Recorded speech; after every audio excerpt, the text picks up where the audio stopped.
ఇట్లా ఒక అమ్మాయిని చంపడానికి కారణంగా చాలా ఇబ్బందులు అవుతున్నాయి సార్. ఒక ఆ అమ్మాయి అని కాదు, వేరే అమ్మాయిలకు కూడా జరుగుతాయి ఇట్లాంటివి. జరగడం వల్ల చాలా ఇబ్బందులు అవుతున్నాయి సార్.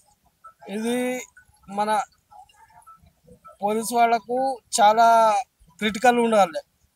మన సిఐ వాళ్ళు అందరు వాళ్ళు ఎంక్వైరీ చేసి వాళ్ళు పట్టుకోవాలి. లేదంటే పోలీసు వాళ్ళది ఫెయిల్ అని ఉంటుంది సార్. వాళ్ళదే ఇది ఉంటుంది మొత్తం. ఈ డిపార్ట్మెంట్దే చెడ్డ పేరు. మనలాంటి ఇది కాదు. ఇప్పుడు ఆ పిల్ల పాప వేరేలో పాప ఉండొచ్చు, నా పాప కూడా కావచ్చు సంథింగ్. అలాంటి వాళ్ళకి ఏం చేయాలంటే పోలీసు వాళ్ళు రాళ్లతో కాదు, ఉరి తీయాలి డైరెక్ట్గా చంపిన వాళ్ళకు తెలిస్తే.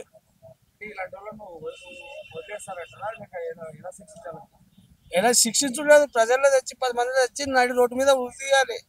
ఆడపిల్లలకు ఇట్లా చేసినోడు పోలీసు వాళ్ళతో కాకపోతే 10 మంది ఇట్లా మన దీని సర్కిల్లో కూడా తెచ్చి చంపేయాలి. పోలీసు వాళ్ళతో కాకపోతే చెప్పమని అలా చేయమంటే చేస్తారు. అట్లా కూడా శాత కాదని చెప్పమని పోలీసు వాళ్ళకు, సిఐ వాళ్ళకు, ఎస్ఐ వాళ్ళు పెద్ద డిపార్ట్మెంట్లో ఎవరు పెద్ద ఉంటారు వాళ్ళకు అంత నెంకనికి శాత కాదు. ఎట్లా ఎంక్వైరీ చేయాలి, ఏం చేయాలి అని వాళ్ళకి తెలుస్తుంది కదా సార్. చేసి అన్ని ఎంక్వైరీ చేసి వాళ్ళకు ఆడపిల్లకు ఏదైనా చేసిన వాళ్ళకు వాళ్ళకి డైరెక్ట్ ఉరిశిక్షణ ఇవ్వాలి సార్.